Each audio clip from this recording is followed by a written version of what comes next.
No episódio anterior, nós falamos bastante sobre a proteção jurídica que o instrumentador precisa ter. Mas, nesse episódio, ainda estamos com as advogadas, Mari e Fê, para a gente poder falar sobre dados do paciente, se é sigiloso ou não. É um assunto que é válido pensar. Vambora? Meninas, quais são as práticas preventivas que vocês recomendam para o instrumentador para ele se proteger, né, de algum processo jurídico futuramente? É bem importante ressaltar o vínculo mesmo, né, do instrumentador com o médico, que no caso seria resguardado com o contrato de prestação de serviços mesmo, né? A questão que resguarda tanto o médico de um vínculo trabalhista, né, e tudo, quanto o instrumentador, que vai ter ali um documento que comprova a atuação dele, né? É bem específico, a gente sempre traz que o contrato ele precisa ser feito de forma individualizada, né? E muita gente quer pegar modelinho da internet e tudo, então não funciona. Querem a praticidade, muitas vezes podem, assim, piorar a situação, né? Caso tragam um contrato com alguma cláusula ali que não seja tão benéfica a ele. Tem também a questão do contrato instrumentador-paciente, porque não são todos os médicos que vão repassar, né, os honorários para o paciente. Inclusive, teve até um caso de uma médica que ela me pediu especificamente que não colocasse cláusula de repasse da responsabilidade, né, da médica para repassar os honorários para o instrumentador, que o instrumentador e os demais profissionais, eles teriam um contrato com o paciente. E a maioria dos instrumentadores não estão acostumados com isso. Sim. Não tem esse contrato para o paciente. Isso vem até em questão por conta do imposto, né? Sim. Porque o médico não quer receber do paciente, porque ele vai pagar imposto de uma coisa que não é dele. Então, é mais benéfico para ele pedir para você cobrar do paciente. Diretamente, né? Boa. Achei interessante esse assunto de ter contrato instrumentador-paciente. Sim. Até para você declarar, né? Na hora que você vai declarar seu imposto, na hora que você tem a sua pessoa jurídica, que inclusive o instrumentador cirúrgico não pode ser MEI. É outra pauta, uma pauta muito importante. Sim, tem muita dúvida no mercado sobre isso. Sim, ele não pode ser MEI, você tem que declarar o que você faz. E uma das formas dessa prestação, você vai... Às vezes o paciente vai te pedir um comprovante e tal, você vai ter que ter aquele vínculo. Agora, você recebendo do médico, você vai ter que mostrar que você tem um vínculo ali com o médico. Então, é uma comprovação que você vai ter, até se futuramente você não conseguir esse comprovante que você fez aquela cirurgia. Então, você tem um contrato que mostra que você tem aquele vínculo com aquele médico. E eu estava até conversando com vocês sobre o contrato, que é importante ter um contrato também, assim, exemplo, eu trabalho com várias equipes, Sim. né? E com algumas equipes eu tenho uma maior demanda. Uhum. E acaba que a gente não tem nada que me respalde, nem a mim e nem ao médico, né? Exato. Então é necessário a gente ter esse contrato. Mas como que a gente abordaria isso? Porque assim, eu acho que divide muito opiniões. Com certeza. Existem instrumentadores que falam, cara, como que eu vou falar com o médico, fazer ele assinar um contrato? Como que ele vai reagir? Sim. Né? É mais a questão do posicionamento, sabe, Nath? É você mostrar pra ele que você é um profissional. Eu acho que isso é uma atitude muito profissional, de você querer regularizar ali mesmo o seu vínculo com ele. Até pra não ser um vínculo empregatício, né? E eu acho que é você demonstrar pra ele que é tão benéfico pra você quanto pra ele. Eu acredito que a minha visão seja essa. Sim. Quanto mais a gente tornar mais estruturado a instrumentação, Exatamente. mais posicionamento nós vamos ter. E eu acredito até que se eu tenho uma funcionária, que a gente não é funcionário, mas se eu tenho uma profissional que trabalha comigo, chega assim, olha, eu quero deixar as coisas organizadas. Sim. Eu quero deixar as coisas documentadas. Eu vou ter outra visão daquele profissional. Nossa, ela tá entendendo o ramo dela. Exato. Ela Tá vendo como profissional. E até para ele te cobrar, né? já vem muito estabelecido, porque o contrato vem exatamente o que você vai cumprir. Mas o instrumentador, quando ele procura um advogado, o advogado já vai auxiliar ele, até da forma dele abordar. Por isso que é bom procurar especialistas na área. Porque o especialista, ele vai te mostrar até o que você pode mostrar pro médico que tá sendo benéfico para ele e pra você, que você não tá fazendo isso de má fé. Exatamente. Não tem uma má fé ali. É até você está agindo com uma boa fé para que não aconteça futuramente um vínculo empregatício. Ele vai ter que responder o processo, ele vai ter um custo muito alto, porque ele vai ter que gastar com advogado, provavelmente com uma indenização. Então, Custos processuais. E aí é uma dor de cabeça que não vale a pena. Sabe, a gente o preventivo tem o nosso coração justamente por isso, porque a gente tenta evitar ao máximo dores de cabeça futuras. Então, um contrato desse, por exemplo, você tem uma área de atuação completamente diferente da Nath. Então, por mais que vocês sejam instrumentadoras, são peculiaridades diferentes. Sim. Então, não tem como a gente fazer um contrato pra você igual dela. Então, um contrato seria personalizado. Personalizado e individualizado, exatamente. Por isso que a gente ressalta que não dá pra você usar da internet, nem do chat GPT, porque não tem como colocar todas... Ele não vai saber todas essas características, ele não vai saber o que você faz exatamente, o que é importante a gente olhar com outro olhar para aquela situação, que pode te dar um problema futuro, porque o contrato ele serve para prevenir uma situação futura. E eu acho isso muito interessante porque eu trabalho com um cirurgião, Dr. Alexander Dias, e foi a primeira vez que eu tive contato com um contrato entre médico e paciente, porque ele foi para Alemanha, não, Inglaterra, aprendeu uma técnica lá, e ele acabou sendo pioneiro colocando essa técnica aqui no Brasil. Então, assim, tem muito estudo voltado ainda para essa técnica. Então, ele aborda isso muito nos congressos. Sim. Para poder mostrar cada caso de paciente, para poder analisar, puxar dados. Então, eu vi, né, presencialmente, ele levando esses contratos até os pacientes para poder autorizar o compartilhamento dos dados, né? E isso é até interessante, que acaba vinculando a outro tema que eu tenho muita dúvida, que é sobre o sigilo do paciente. Perfeito. Né? O sigilo dos dados do paciente, né, dados sensíveis, eles estão resguardados pela LGPD, né, a Lei Geral de Proteção de Dados, e, assim, são recomendações, né, que se faz quando vocês estão ali postando a rotina e tudo. Evitar mesmo de postar foto do paciente, né, tudo isso precisa de uma autorização, né, já tem o termo de uso de imagem, o médico precisa. Pois é, mas, por exemplo, é um termo para a equipe inteira ou é um termo só para o médico? É uma coisa que tem que ser bem avaliado. E até mesmo para o médico poder utilizar a sua imagem, assim, gravar conteúdos para poder colocar em congressos, né? Ele precisa da sua autorização. Muitas vezes não é só com o paciente, é com toda a equipe. E é muito importante sempre lembrar que precisa ser uma coisa humanizada, né? A Nath sempre traz muito essa questão da atuação de forma humanizada. Quando você tá ali numa cirurgia, você tá muito vulnerável, né? Um momento de fragilidade. Exatamente. E às vezes você acha que você vai colocar uma foto ali do seu dia a dia, vai aparecer alguma descrição do procedimento que tenha dados ali do paciente, uma pulseirinha, uma foto, alguma coisa assim, uma imagem, né, do paciente ali na maca e tudo. E são dados protegidos, né? Que vocês são sigilosos. E isso de vincular até a equipe, a gente ressalta muito, porque hoje pode estar tudo bem, a equipe vai lá, pode colocar, autoriza, não tem nenhum documento. Aí, na semana que vem, aquele médico que realizou aquele procedimento tem uma clínica interditada, por exemplo, tem algum processo que veio para a mídia. E aí é o nome dele. Será que você vai querer estar vinculado a essa equipe? Acontece alguma intercorrência, às vezes eles vão levar para mim. Às vezes não foi nem aquilo que aconteceu. Às vezes pode... Claro, intercorrências podem acontecer. Mas às vezes nem foi um erro, mas eles já vão colocar assim, erro médico. Sim. E aí você está vinculado àquele médico. Então, assim, principalmente cirurgias, que é onde a instrumentação vai estar, acontece muito. Todo cuidado é pouco. A gente tem que pensar sempre nos riscos que corre, tá? Aquela imagem vinculada. Por isso que nós temos as advogadas preventivas aqui, entendeu? Trouxemos. Então, gente, não posta a etiqueta do paciente. Por favor.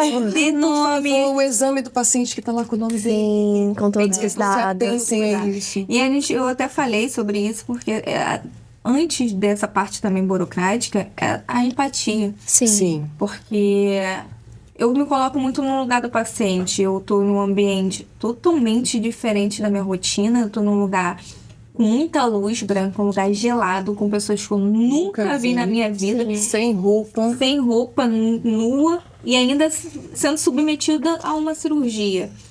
Então, assim, vazar uma foto... isso seria muito humilhante pra mim como pessoa. Então, assim, se eu não quero que aconteça comigo, porque eu vou querer fazer isso com os outros? Exato. Então, primeiramente, vem a base da sua essência como ser humano. E, obviamente, consequentemente, vem a parte preventiva, juridicamente falando. E aí, além do jurídico, a gente também sempre ressalta dessa parte humana que todos os profissionais da saúde devem ter. Porque hoje em dia as pessoas se preocupam muito com documentação, preocupam com rede social, marketing, mas ninguém está sendo humano. E você ser humano, principalmente colocando um lugar do outro, você previne até ter processo. Porque hoje em dia as pessoas, elas às vezes se perdem. Por não ter esse tratamento humanizado, a gente até ressalta que hoje em dia os processos que mais acontecem é contra médicos obstetras, ortopedistas e depois que vem a cirurgia plástica. Isso acontece justamente por a obstetrícia às vezes não conseguir o tratamento humanizado, porque a pessoa faz um acompanhamento com um médico, na hora de ter o parto, ela às vezes não tem condições de arcar para ter aquele médico com ela no momento do parto, e é uma pessoa que está dando um plantão. E às vezes ela não vai dar a atenção que o paciente gostaria. Às vezes pode acontecer alguma intercorrência, o médico não vai conseguir dar aquela atenção, porque vai trocando plantão. Então, por isso que é muito importante esse tratamento humanizado por toda a equipe, porque vai acontecer plantões. A ortopedia é a mesma coisa, a pessoa vai fazer uma cirurgia pós-cirúrgica, às vezes vai ser um outro ortopedista que vai analisar. É a falta do acolhimento, né? Eu acho que, assim, vocês como instrumentadoras, chegarem na sala mesmo de cirurgia, se apresentarem. Gente, você falar o seu nome para outra pessoa faz tanta diferença. Eu vou até mais a fundo, porque nós instrumentadores que, pelo menos, eu tenho costume de passar no quarto antes de... Olha, eu sou a Natália. Estou aqui. Vamos nos encontrar lá no centro cirúrgico novamente e eu vou me apresentar. Mas eu vou estar com roupa, com capote, então talvez você não me reconheça no primeiro momento. Brinco um pouquinho, quando ele chega no centro cirúrgico, faço outro contato novamente. Olha, tá nervoso? Olha, esse ambiente é estranho, né? Pessoas estranhas, não sei o que, é normal. Aquela descontraída. Sempre dou aquela descontraída, é normal isso acontecer. E eu até brinco que como que é diferente isso que eu expliquei. Eu já fiz cirurgia de apêndice, já fiz cirurgia plástica. E na plástica, quando eu fui fazer, a própria anestesista e a instrumentadora veio falar comigo antes da cirurgia, elogiou o profissional que eu tinha escolhido. E no dia tinha outras pessoas que iam fazer cirurgia com outros médicos. E só comigo que tinham ido lá fazer esse atendimento. E esse médico, eu ressalto até muito sobre ele. Ele chama Leonardo Felé. Ele é muito conhecido e recomendado por outros médicos. No entanto, ele foi um outro médico que me recomendou. E ele é muito profissional. Até o pós-operatório dele é diferenciado na minha cidade. No entanto, quando eu fiz cirurgia, eu tive que ficar no hospital. E é uma cirurgia que a pessoa é liberada no dia, horas depois. E é o único que as pessoas falavam, nossa, Fernanda, você ficou no hospital? E sim, eu tenho intercorrência. Aconteceu tudo bem na cirurgia, mas ele era o único que fazia isso. E as pessoas me procuram falando assim, Fernanda, com quem que você fez cirurgia? Aí eu falo, foi com ele. Aí as pessoas às vezes deixam de ir nele, não ele é uma pessoa super profissional, não tive nenhum problema, elogio o trabalho dele, mas olha a rede social. Então olha que ponto que chega. O operatório dele, ele é super atencioso, ele é rígido com o pós-operatório, porque ele fala que o pós-operatório, que até ele que sempre me falou que ele acha o mais importante do que uma cirurgia, que às vezes as intercorrências são vindo no pós-operatório. Por conta do paciente não cuidar e tal. E aí eu falo, ele pra mim é uma referência. Que os pacientes procuram o médico pela rede social, mas que a gente tem que tomar cuidado, porque às vezes a gente perde um profissional ou deixa de fazer com um profissional excelente por conta disso, porque... E a equipe dele inteira, e você falando isso, eu lembrei exatamente. Falo, gente, eu fiz outra cirurgia já e não aconteceu isso. Já numa cirurgia, e isso fala tratamento mais humano que ele tem. É o que a gente falou da se especializar. O que diferencia? A gente tem mesmo um profissional que faz a mesma coisa. Sim. Por que eu vou contratar um e não vou contratar outro? A diferença está nos detalhes. Com certeza. Detalhes fazem diferença. Eu, na época da pandemia, eu tinha ali, ó, uma anestesista trabalhando. Doutor, se tiver que entubar, só o senhor, hein? Não quero mais ninguém. Só o senhor, ele para de... Olha, fala isso não, hein, só trai. Mas eu tava ali, toda específica. Eu tenho exatamente por quê? porque eu sei, hoje eu tô atrás, tô nos bastidores, então você eu sei sabe. o tratamento, eu sei a conduta, Sim. eu sei. E eu lembro até que as precisei, enfermeiras no dia falavam assim, nossa, você escolheu o melhor. Elas elogiavam muito, eu ficava tipo assim... Porque não estão nossa, acostumadas com isso. Porque, assim, Sim. pra mim, isso era algo muito comum. Deveria ser o padrão, Porque, assim, a né? nossa equipe faz isso o tempo todo. Eu vou no quarto, eu anestesista, eu cirurgião, nós vamos no quarto antes da cirurgia. O paciente já me conhece porque eu faço um trabalho paralelo, então eu vou falando com ele ao longo até acontecer a cirurgia. E quando eu fui de acompanhante, que eu fiquei, gente, e a cirurgia já acabou, já começou? E Ninguém. Não, assim, passaram horas, e aí eu fui na recepção e falei, não, já acabou, a equipe já foi embora. E aí eu falei, como assim? Porque aí acaba, o anestesista liga pro familiar e olha, acabou, tá tudo bem, tá acordando da anestesia. E passa no quarto depois de novo, né? E eu falei, como assim foram embora? Ninguém falou nada com a gente? E a menina da recepção comigo assim, tipo, ué, falar o quê? Não, eu trouxe achei isso ele direto pra até... equipe, que eu falei, gente, isso aqui é o detalhe que faz a diferença. com toda Eu fiquei certeza. muito chateada. Não, e nesse, até o médico, depois que eu terminei a cirurgia, ele foi, a minha irmã que tava me esperando, ele foi na minha irmã, falou como tudo aconteceu à noite. Ele foi no hospital, foi me ver, perguntou se eu queria ver como que tá. É totalmente diferente. E sem contar o tratamento da equipe. Eu falo nem só dele, da equipe entendeu? toda. E falando de processo mesmo, um detalhe tão simples que a gente evita um transtorno bizarro. Com certeza, Entendeu? com certeza. Essa sua experiência, por exemplo, o fato deles não terem conversado com você poderia até ser um motivo pra você querer judicializar. Exatamente. Né? Com seu familiar e tudo. Porque Eu ainda você já deve perguntei, ter eu posso ir lá dar uma pensado. olhadinha nele? Sim. Não pode. Eu falei, gente, da equipe a gente fala, já orienta a enfermagem, ó, vai vir dar uma olhadinha aqui, se não puder. Se for um caso de um CTI ou o paciente não ter direito a acompanhante, o cirurgião vai lá e conversa com a enfermagem e pede, olha, só Sim. para dar uma olhada, ver que tá tudo bem, ver o paciente. E eu fiquei muito perdida, assim, 2 amigos que acompanham a minha rotina, né, dessa parte por trás, eles falam assim, os 2 precisaram operar e eles ficaram apavorados, me ligando e me pedindo orientação do que eu faço. Porque, Vivian, eu fui lá, fui atendido, vai ser feito o pedido da cirurgia, eu não sei mais nada. E toda semana eu falo com o paciente, e aí eu oriento, falo, olha, o processo está assim. Eu falei, como assim você não sabe nada? Não, Vivian, eu não sei o dia que vai ser minha cirurgia, eu não sei se já está autorizada. Aí eu falei, É muito diferente.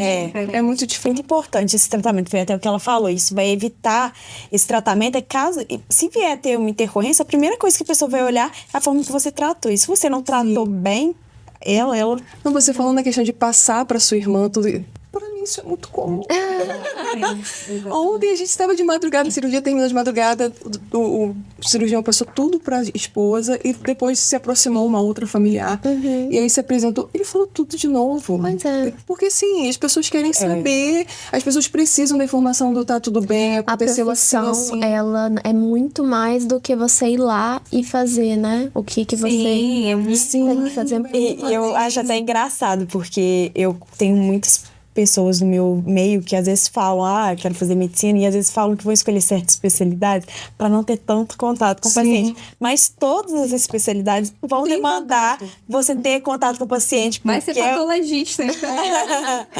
Só fica ali olhando no microscópio. Mas eu vejo muito isso. Eu falo, gente, mas todas as profissões, você vai ter que ter essa relação. Pessoas precisam de pessoas. Exatamente. Sempre onde fugir. Ainda mais na nossa área, gente, que a pessoa... Eu falo que, assim, a única pessoa que escolhe estar lá dentro do centro cirúrgico é a cirurgia plástica. E depende da situação Eu já também. precisei da cirurgia plástica, se meu rosto é...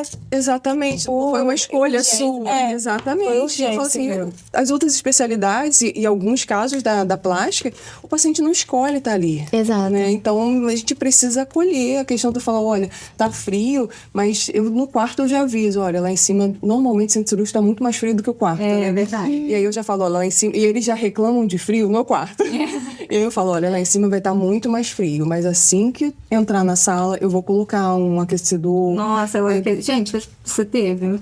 Tem um arzinho quente. Qual o nome daquilo?